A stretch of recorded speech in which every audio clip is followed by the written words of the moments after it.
حیض کے تعلق سے 2-3 باتوں کا اضافہ کر دیتا ہوں. چونکہ حیض کے خون میں بو ہوتی ہے. ایک عورت 3 دن 4 دن 5 دن 6 دن اس کیفیت میں رہتی ہے تو ظاہر سی بات کپڑے کی بو، بدن کے اندر مہک پیدا ہوتی ہے.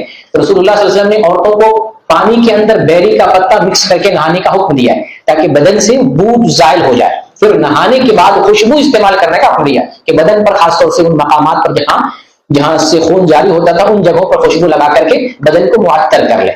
اور آج کا زمانہ چونکہ خوشبودار صابن بھی ملتا ہے، شیمپو ملتا ہے، اگر وہ استعمال کر لیتے ہیں تو پھر بیری کے پتے اور خوشبو لگانے کی ضرورت نہیں، اسی سے بدن کی جو ہے طہارت اور بدن کے اندر خوشبو آ جاتی ہے. ایک چیز تو یہ ہے. دوسری چیز یہ ہے کہ حیض کے غسل میں عورتوں کو کہا جاتا ہے کہ چوٹی کھولنا ضروری ہے. یہ بات صحیح نہیں ہے. حیض کا غسل ہو یا نفاس کا غسل ہو، عورتوں کو چوٹی کھولنے کی ضرورت نہیں ہے.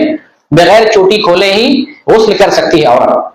اس سلسلے میں حدیث آتی ہے، صحیح مسلم کی حدیث ہے، ام سلمہ رضی اللہ تعالیٰ عنہ رسول اللہ صلی اللہ علیہ وسلم سے پوچھتی ہے، اللہ کے رسول میں اپنے بالوں کو کس کر مضبوطی سے باندھ کر چوٹی رکھتی ہوں تو کیا غسل جنابت میں، حدیث میں جو الفاظ آئے غسل جنابت کا ذکر ہے، غسل جنابت میں اس چوٹی کو میں کھولنا ضروری ہے؟ تو آپ نے فرمایا نہیں، چوٹی کھولنے کی ضرورت نہیں ہے، تم اپنے ہاتھ سے 3 چلو پانی اپنے سر پہ رکھ لو، یہی کافی ہے. تو حلیم نے کہا ہے کہ یہ دلیل جو ہے جنابت کے لیے. لیکن دوسری روایت میں صحیح مسلم کے اندر بھی جو ہے دوسرے روایتوں میں یہ الفاظ بھی آئے ہیں کہ حیض کی حالت میں یا جنابت کی حالت میں ہم چوٹی کھولیں، تو آپ نے کہا نہیں. یعنی دوسری روایتوں میں حیض کا بھی ذکر آ گیا، گویا کہ عورت حیض کی حالت میں ہو یا نفاس کی حالت میں ہو، غسل کر رہی ہے طہارت کے لیے تو چوٹی کھولنے کی ضرورت نہیں ہے. بلکہ ایک اور روایت آتی ہے، سیدہ عائشہ رضی اللہ تعالیٰ عنہ بیان کرتی ہے کہ ابن عمر کو کیا ہو گیا ہے کہ وہ غسل کرنے پر عورتوں کو چوٹی کھولنے کا حکم دیتے ہیں. ان کو کیا ہو گیا ہے؟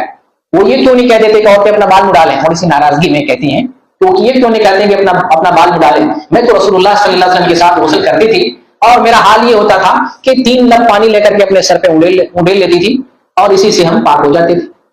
اور یہ جو ہے غسل کے طریقے میں گویا کہ اس میں سارا جو ہے غسل داخل ہے، غسل جنابت، غسل حیض، غسل نفاس، سارا غسل داخل. تو یہ غسل کے تعلق سے عائشہ رضی اللہ تعالیٰ نے ایک عام بات کہی ہے کہ بال کھولنا ضروری نہیں ہے، سر پہ 3 لب پانی لے لینا کافی ہے. تو یہ جو ہے 2-3 چیزیں حیض کے تعلق سے آپ نے ذہن میں رکھیں.